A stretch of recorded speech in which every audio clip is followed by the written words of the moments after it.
काम करते नहीं करते नहीं करते, वही तो बैठे हो, सब कुछ छोड़ के दुनिया का है सब। जो बेटा मरो, जो बेटी मरो। आप कहाँ रहते हैं? आप कहाँ रहते हैं? हम कुमार कॉलोनी में रहते हैं, मरोई में। और आप कुमार में काम करते हैं? हाँ जी करते थे, वो भी कारीगर थे, छोड़ दिया उन्होंने, गमले बनाते थे। आप क्या करते हैं? अब मैं क्या करती हूँ, मैं तो कुछ नहीं करती, बीमार रहती हूँ बस। तो कैसे घर चलता है? बस बेटा ही चलाता है। बेटा काम करता है? हाँ जी। चलो, आपने बहुत अच्छी बात बोली। घर पे आइए, आइए आप जय जी, आपने इतना साहस दिखाया है, आप आगे आइए। आप आगे आ जाइए, आप आगे आइए, आपने इतना साहस दिखाया है। मैं चाहूंगा कि आप एक मिसाल बनिए समाज के लिए। जैसे आपने अपने परिवार को बचाया हुआ है और बच्चों का ध्यान दे रही है, इसी तरह से बाकी सब महिलाओं को देना चाहिए। और जो बातें इन्होंने बताई है, कई घरों की बात है, ये अपने घर की इससे कुछ बात नहीं है, ऐसे कई घरों में होता होगा। तो इन्होंने बड़े खुल करके अपनी बात रखी है, इसके लिए मैं इनके साथ के लिए इनको बहुत बहुत शाबाशी देता हूँ। एक बार आगे आइए, तालियां बजा करके इनका स्वागत करिए। आप सभी लोगों को ये देखने की आवश्यकता है कि नशा किस तरीके से परिवारों को खराब करता है। और सबसे बड़ी बात है दयावती जी की, जिन्होंने सर मैं 25 सेक्टर में रहती हूँ, मेरा नाम नीमा राणा है। एक मिनट, मैं बताती हूँ। एक सेकंड, एक बार तालियों से प्लीज इनका साथ। किसी को नशे की लत लग जाती है, खासकर अपने हस्बैंड को नशे की लत लग जाती है, तो पहली बात तो सबसे पहले उनका व्यवहार बदलता है। जैसे कि घर में बात बात से क्लेश करना, और अगर हम लोग बोलते घर में ये चीज खत्म होगी, वो चीज खत्म होगी, सबसे पहले तो नशे की लत से ना घर में का व्यवहार बदल जाता है आदमी का। बच्चों के साथ वो प्यार प्रेम नहीं रहता, वो जो मतलब कि आदमी को अपना आपको निभाना चाहिए, वो सब अपनी जिम्मेदारी भूल जाता है। सिर्फ उसको एक ही चीज याद रहती है, शाम हो गई है, मुझे पीनी है, रोटी मिले ना मिले, लेकिन अभी आप बोतल जरूर चाहिए। धन्यवाद। बहुत बढ़िया। आप कैसे इससे मुकाबला करते हैं? सर मैं किसी की सभी बात नहीं करी, मैं अपने लिए बात कर रही हूँ। मैं खुद ही काम करती हूँ सर, मैं कॉफी में काम करती हूँ, मैं नाश्ता बनाती हूँ, खाने का काम करती हूँ। मेरे बेटे हैं, दोनों एलेटा मॉल में काम करते हैं, प्राइवेट जॉब है उनकी। तो हम अपना खर्चा खुद उठाते हैं सर। हालांकि मेरे हस्बैंड है, WhatsApp में लगे हुए कॉन्टेक्ट पे, बट ना होने की बराबर है कि सिर्फ काम के लिए है, मेरे हस्बैंड है और उनका नाम का ही सहारा है मेरे को, बट उनका पैसा पर वो नहीं कितना। और सबसे मेन बात है कि हम लोग सेक्टर 25 में रहते हैं और दारू लेने के दूर नहीं जाना पड़ता हमें, हमारे तो कॉलोनी के बीच में ही ठेका खुला हुआ है। और जो ठेका खुला सर, हम लोगों ने बहुत जोर लगाया, महिलाओं ने धरना भी किया ठेके के ऊपर जाके। अब हमारे बैठे साथी बैठे, इनको भी पता होगा कि हमने ठेके में धरना दिया, महिलाओं ने बहुत संघर्ष किया ठेके को कॉलोनी से बाहर निकलवाने के लिए, लेकिन हम लोग हार चुके कि हम वो ठेका अपनी कॉलोनी से बाहर नहीं निकला सकते। आज भी वो ठेका हमारी कॉलोनी के अंदर ही चल रहा है, जिससे कि हमारे बच्चे भी आज भी हमारे बच्चे मैक्सिमम जाती है। बेटा छोटा अभी पिछले हफ्ते वाले में इतना वहाँ युद्ध हुआ कि मेरा छोटा बेटा जाके पंगा लेके लड़कों के साथ बैठ के पी रहा है। कहाँ से लाया, क्यों लाया? मैं नहीं लाया, ये लड़का लाया था, मुझे अपने साथ बच्चे से पिला दी। क्यों भी? क्योंकि ठेका पास में है, जाते हैं बच्चे जाते हैं। अगर कॉलोनी से ठेका बाहर होगा तो बच्चे जाने में क्यों करेंगे? और ये करेगा कहीं बात के बाद पुलिस वाले तो भी बड़े हैं, पकड़ तो नहीं है, पुलिस वाले को होते हैं कोई होता नहीं, तो दारू शराब ये नशे में तो न करेगी, आम बात हो रही है। ये आप जो बता रही हैं, ये आजकल बहुत बड़ी समस्या है, खास करके जवान बच्चों में। आप महिलाओं को मिल करके डट कर मुकाबला करना चाहिए। जैसे कई एग्जाम्पल है, मैं आपको बता सकता हूँ, जहाँ महिलाओं ने पूरे इलाके में शराब खत्म करवा दी। मैं कई स्टेट के बारे में जानता हूँ, महिलाओं ने एक बार बीड़ा उठाया तो अपने आप ही लोगों के हाथ से छूट गए। आप लोग अगर डट करके मुकाबला करेंगे तो हम इसके साथ लड़ सकते हैं। आपको सभी महिलाओं को इसको लेके एक प्लेटफॉर्म पे आना चाहिए और इसके खिलाफ, जैसे आप कह रही हैं, आवाज उठानी चाहिए, थोड़ा जागरूकता पैदा करनी चाहिए और ध्यान जो है अपने काम की तरफ लगे बच्चों का, इसके ऊपर आप लोगों का बहुत बड़ा रोल है। तो आप लोग अपना इस लड़ाई से कभी भी अपना हिम्मत नहीं हारना है, आपको अपनी लड़ाई आपको जारी रखनी है। ठीक है, चलिए, बहुत बहुत बधाई हो आपको। और मेरे ख्याल से सभी ने सुना, सबने सुना ठीक से? तो हम क्या करेंगे, इसके खिलाफ लड़ाई लड़ेंगे। हाँ, नशे के खिलाफ हमको लड़ाई लड़नी है, और खास करके जो आने वाले बच्चे हैं उन सबको, महिलाओं को अगर ये ठान लें तो समाज से इस चीज को पूरी तरह से दूर किया जा सकता है। आप मानते हैं इस बात को? आवाज नहीं आ रही है, हाँ या नहीं? सर, आपने जो मैसेज के द्वारा ही ये चीज खत्म हो सकती है, मैं आप सबसे गुजारिश करूंगा कि एक बार तालियों से उमर जी का उत्साह बदल जाए। उन्होंने यहाँ पर माइक लेकर के अपनी पीड़ा बताई है, अपना दुख दर्द बयान किया है। सर, हमारी क्विज जो है आपके मैसेज से काफी खत्म हुई है कि समाज को एक साथ आकर के, एक प्लेटफॉर्म पर आकर के इस कुप्रथा से लड़ना पड़ेगा।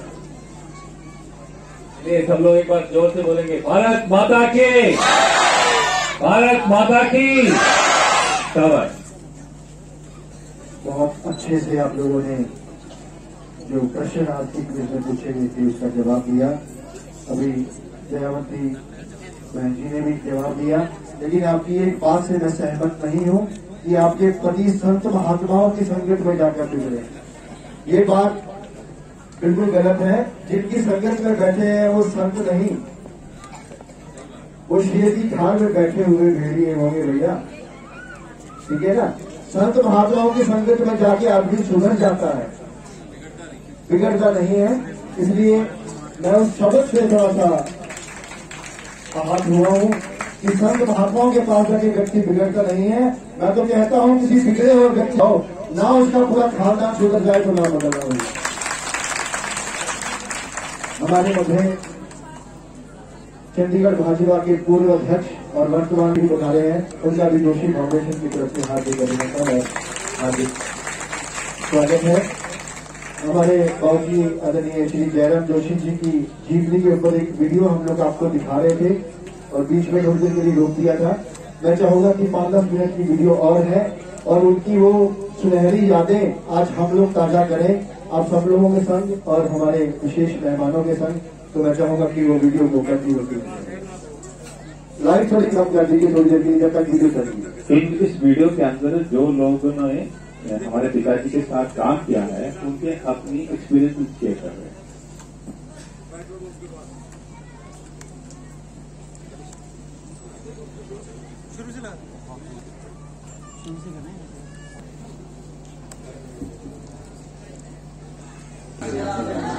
श्री जयराम जो स्वर्गीय जयराम जोशी जी के संपर्क में आया और उन अपने कार्यकर्ताओं को वो अपने बच्चों की तरह जानते थे और मानते थे।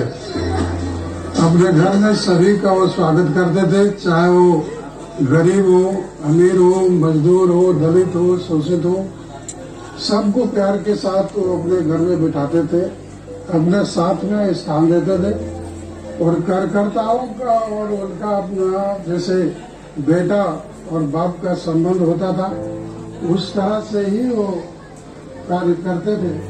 और किसी भी कार्य के लिए किसी कार्यकर्ता या किसी व्यक्ति पर दबाव नहीं डालते थे। वो अफसरों को ही कहते थे कि भाई इनका ये कार्य है और करना है, जाकर के करवाते थे। बहुत अच्छा व्यवहार उनका होता था, चाहे वो किसी भी दल का नेता हो, कार्यकर्ता हो, सभी लोग चंडीगढ़ के लोग उसको मान्यता देते थे, उनको अपना बुजुर्ग समझते थे और चंडीगढ़ गरीबों का वो मसीहा माने जाते थे, जिसको कहते हैं गरीबों का मसीहा। तो उनका दर्जा दिया हुआ था गरीब लोगों ने, क्योंकि हर दुख सुख में वो गरीबों के काम आते थे, गरीबों के लिए ही वो संघर्ष करते थे।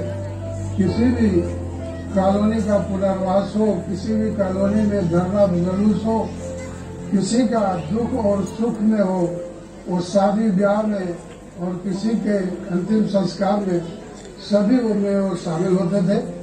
इसलिए वो अति लोकप्रिय नेता के रूप में जाने जाते थे।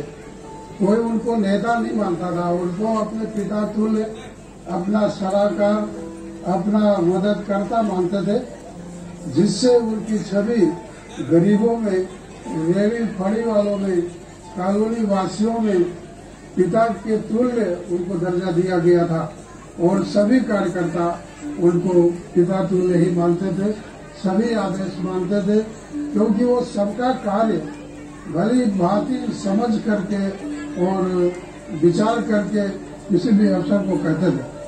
उनका रुतबा इतना था कि किसी भी दफ्तर में जाते थे, अगर डीसी के दफ्तर में गए किसी कार्य के लिए तो डीसी स्वयं उठ के खड़ा हो जाता था, कुर्सी छोड़ देता था और उनके बैठने का इंतजार करता था कि कब वो बैठे तो मैं बैठूं और इनकी बात सुनूं। किसी भी अफसर में इतनी दम नहीं था कि उनकी बात को नकार दे और न माने, क्योंकि वो वकील पेशे से वकील थे, उनकी बात का जवाब किसी अफसर के पास नहीं होता था। ऐसा तर्क देते थे कि कोई अफसर जवाब दे नहीं पाता था। इसलिए वो कार्यकर्ताओं में बहुत अच्छी तरह से प्रभाव उनका पड़ता था। वो प्यार से सभी को अपने घर में चाय पानी कॉफी जो भी सेवा थी, गरीबों के लिए वो किसी का मकान गिर गया तो उसको मकान बनवा के देना, अगर किसी कॉलोनी में बरसात में झुग्गी बनवा के देना, उसको खाने पाने का सामान देना, ऊपर से उसके बिस्तर का रहने का व्यवस्था करना, यानी सारी सुविधाएं वो अपने घर से अपनी तरफ से किया करते थे, क्योंकि उनको किसी से लेना देना नहीं था। वो गरीबी की सेवा में ही लगे रहते थे और यही उनका कर्तव्य था। वो अपना मानकर अपना कर्तव्य मान, जो उनके विचार थे, जो उनके संकल्प थे, उनको बहुत ही सहज शब्दों में आपके संग बताया था। उन्होंने प्रशासन के खिलाफ संघर्ष किया था, बहुत बड़ा संघर्ष चंडीगढ़ में हुआ था कि उन्हें भी पक्के मकान मिलने चाहिए। उसके लिए कानून की लड़ाई भी लड़ी, कोर्ट में जाके बहुत देर तक ये केस चलता रहा और अंत में फैसला आप सब लोगों के हाथ में आया हमारे जोशी जी की वजह से। और आज जो पक्के मकानों में आप लोग जा रहे हैं, जिनकी झोपड़ी वाले हमारे वो सब हमारे जोशी जी की सोच और उनके प्रयास का ही नतीजा है। तो 2-4 मिनट्स में हम लोग वीडियो के एक आधार क्लिप हो रहा है वो पूरा करेंगे, उसके बाद फिर हमारे महानुभावों के विचार।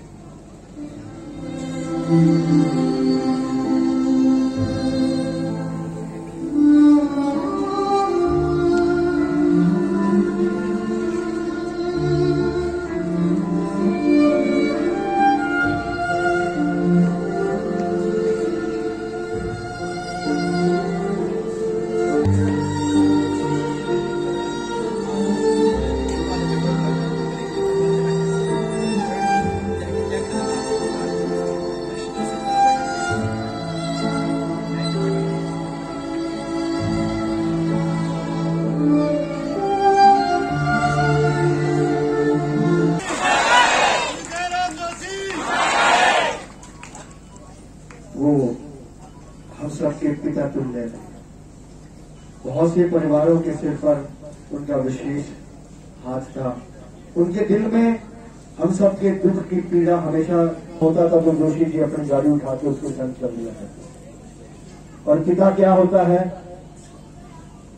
पिता क्या करता है, मैं चाहूंगा कि श्रीमान जी एक छोटे से भाव में चंद पंक्तियों में पिता के बारे में एक बखान करें, उसके बाद फिर विशेष तिथियों का हम लोग जाते हैं सुबह सवेरे घर से निकल जाते हैं। मेरे पापा दाना पानी लाते हैं, मेरे पापा दाना पानी लाते हैं। वो सुबह सवेरे घर से निकल जाते हैं, सुबह सवेरे घर से निकल जाते हैं। मेरे पापा दाना पानी लाते हैं।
चल जाते हैं।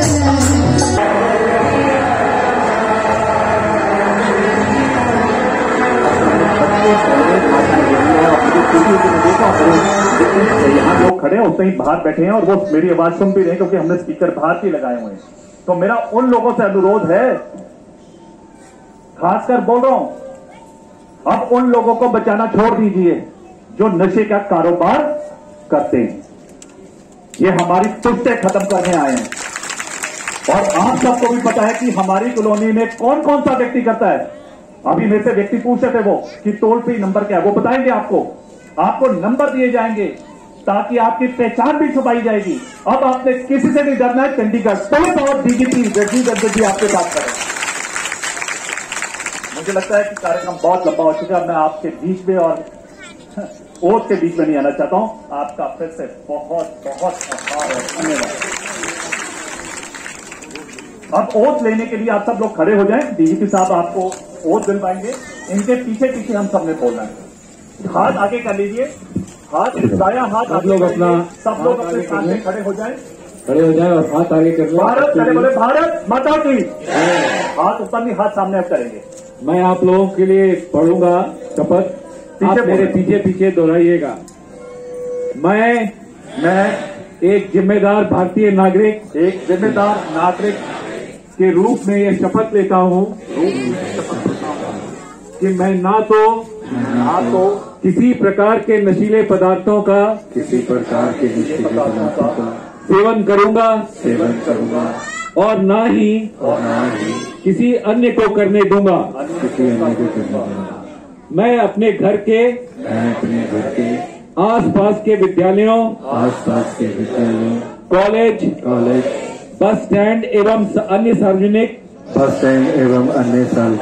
और निजी स्थलों पर नशे के दुष्प्रभाव वाले लोगों को जागरूक करूंगा। मैं अपने अंतःकरण से यह दृढ़ संकल्प लेता हूं कि मैं एक स्वस्थ एवं नशा मुक्त समाज के निर्माण के लिए हमेशा प्रयासरत रहूंगा। जय हिंद। धन्यवाद।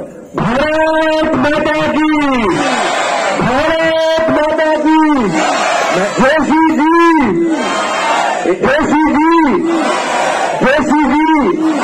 सबने ये खड़े रहना कि अब एक हमसे गुस्ताखी हो गई है कि हमने इनका स्वागत नहीं किया था। वो स्वागत करते हुए मैं कहूँगा जाते जाते बस फूल देना चाहते हैं। मित्तल साहब स्वागत नहीं, फूल देकर धन्यवाद करेंगे। आइए विनोद जी। हाँ जी, बस फूल देकर धन्यवाद कर रहे हैं और जोरदार तालियां भी हो जाए। आज कार्यक्रम सब उल्टा सीधा हो रहा है पर हो रहा है। जिंदाबाद।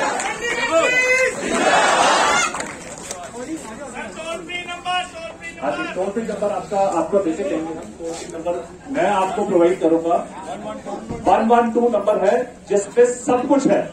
112 पे फोन करिए। कोई भी जानकारी देनी है, पुलिस आपका पूरा सहयोग करेगी और आपकी पहचान को गुप्त रखा जाएगा। आप समाज को सुधारने के लिए सहयोग कर सकते हैं। 112 नंबर पर कोई भी आप कंप्लेंट करना चाहें, कोई भी जानकारी देना चाहे, 112 नंबर डायल कीजिए। रिनोवर जी आए हैं ऑटो यूनियन से। कल ही आज सबसे पुराने बुजुर्ग पार्टी मजदूर सबसे डिलीवरी मेरा अभी आते रहे। जो जितने भी हैं कार्यकर्ता, बलजीत जी, शंभू जी, राम सिंह जी, अनिल जी, रामचंद्र जी, चरण सिंह जी, सब लोग ऊपर आते रहिए जी। बबलू जी हो गया, टेटू जी, अमरजीत जी, कहाँ है सारे, सोनू जी, राजू जी, चाचा जी, सब लोग। ये प्यार है सर आपके लिए। देखिए ये सुबह 8 बजे से उठे हुए सब लोग। माता जी चलते रहिए, देखिए बहुत जल्दी रहेगी। पार्टी भी आगे, पार्टी भी आएगा। अशोक जी आइए डॉक्टर साहब करते रहिए सर, सब लोग करते रहे। दादाजी सबको बच्चे ज्यादा भी हो गए।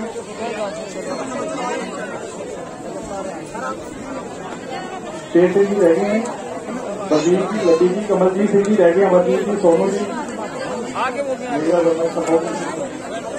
जोरदार तालियां कीजिए। इसे देखिए वो रुके हुए यहाँ पर जा रहे हो तो आपके लिए रुके हुए हैं। जोरदार तालियां देते करें, जोरदार तालियां, आवाज ही आ रही है। चंडीगढ़ को भी जिंदाबाद तो बोलिए पासवान साहब। दीपा करोड़िया जी आगे बहन जी, चरणजीत सिंह जी दीपा करोड़िया ये खाली करवा लीजिए प्लीज। हाँ जी गणेश जी आइए। बाकी सारा ग्रुप पीछे आइए, सौरभ जी आइए, अमृत जी आइए।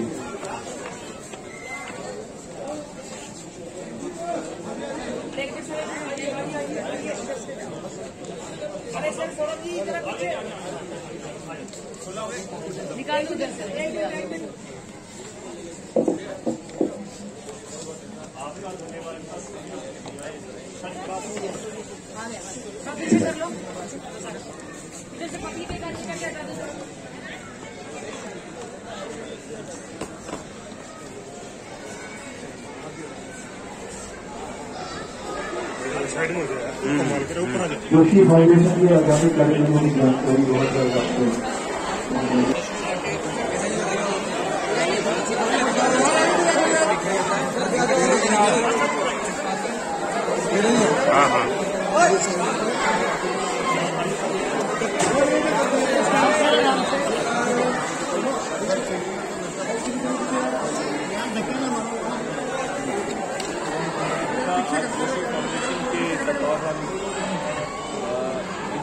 कार्यक्रम रखा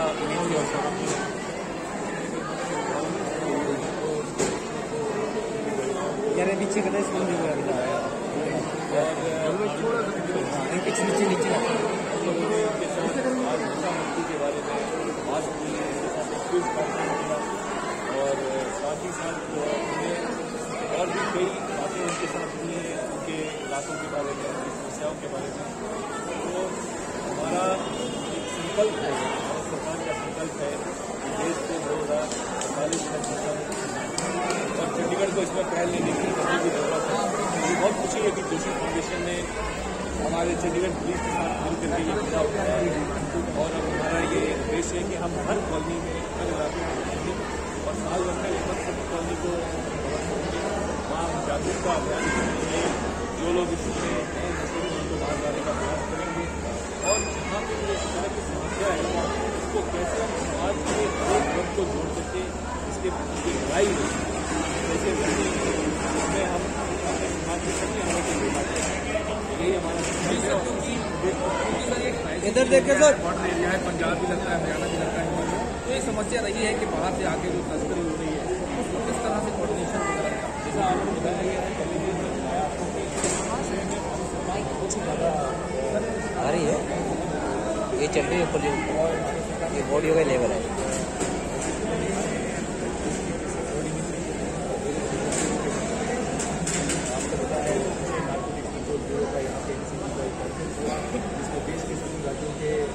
शामिल हुए। इसके अलावा उन लोगों की अभी जो चिंतन बैठक हुई उसमें भी इस विषय को बड़ा महत्वपूर्ण, और इसके ऊपर सब लोगों को ये दिशा निर्देश दिया गया कि हम सब मिलकर इसके ऊपर कार्य करें। हमारी एजेंसी भारत सरकार की भी और जो सभी राज्य वो सब मिल करके इसके ऊपर एक प्लान बनाए। हमारे चंडीगढ़ में हमने एक एंटी नार्कोटिक्स आईजी के अंदर में, और साथ ही साथ हम लोगों ने इंपोर्ट जो डिस्ट्रिक्ट लेवल की मीटिंग है, स्टेट लेवल की मीटिंग है, उसको भी उठाना जो सब मिलकर के इस काम को अपने घटनाओं के खिलाफ तो हम ऐसे भी बहुत सख्ती से निपटते हैं। हम कोई भी ऐसा कदम उठाने से नहीं रोकेंगे जिससे कि हमको इसको कंट्रोल करने